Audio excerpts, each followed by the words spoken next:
Top of the bottom, bottom of the top, best of the worst, worst of the best. Who can repeat that? You know what average is?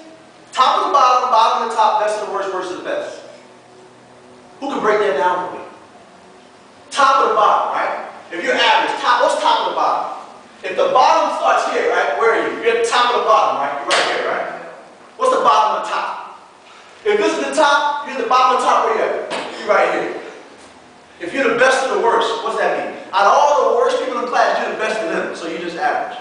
If you're the worst of the best, that means all the top students, you're the worst of them. Who wants to be average? Who wakes up and says, you know what I want to be? I want to be average at school. I want to be an average basketball player. I want to be an average student. How many of you have ever woke up and said that? Anybody? But that's where most people end up. You know what?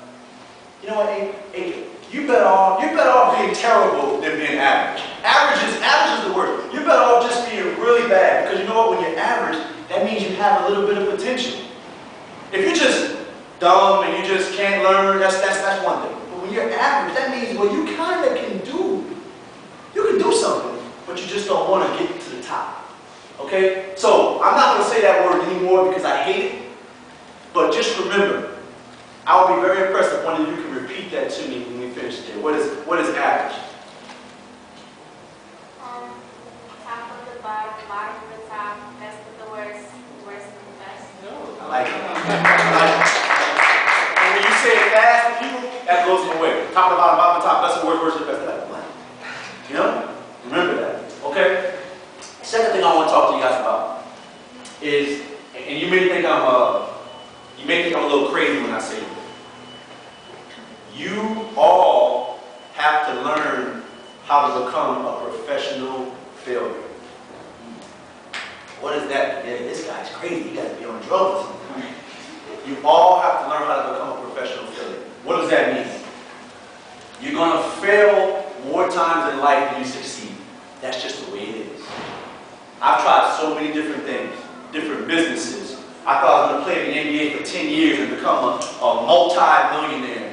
I've been cut from teams. I've been let go from jobs in the television industry. Then I picked up other jobs. You have to learn how to be a professional failure. And when I say professional failure, I mean you have to fail professionally. You have to know how to pick yourself back up. If you don't learn how to do that, life's going to be very tough for you. Because when you start to fail, you're just going to give up and you're going to lay down. You know, how many of you? Yes. Since that's such a good point, and I really like that, but I think a lot of times it goes in the other side. Want me to write down? Yeah, if you don't mind, and can we write that down? I know you guys have your notebooks, please. I want to go over this next week.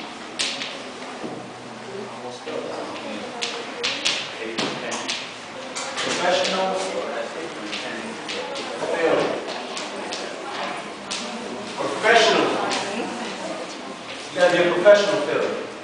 And when I say that, that means you have to master failure. Because you're going to fail time and time and time again. How many, you guys all know Kobe Bryant, right? You guys all know Kobe Bryant is a big-time NBA player, maybe the best player in the NBA, right? Now, a lot of you are young. How many of you remember when he was a rookie? I know none of you know because you're too young.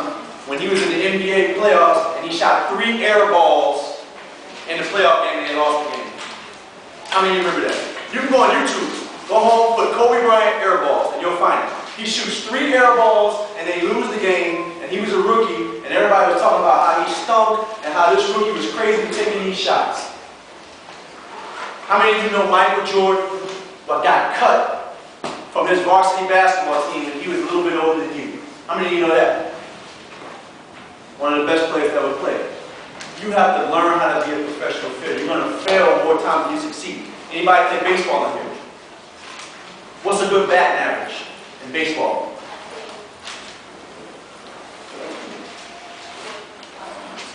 That's a great average. If you hit 300 in baseball, which means you get a hit 3 out of 10 times, that's good in baseball. That means you're striking out or you're getting out 7 times out of 10 times. In basketball, if you make 4 out of 10 shots, you're a pretty good shooter. That means you're missing 6 times. Okay? You guys gotta learn how to fail and get back up because it's gonna happen to you in life. It's gonna happen over and over again. But your job is to not let it destroy you and not let it keep you from trying again. Okay?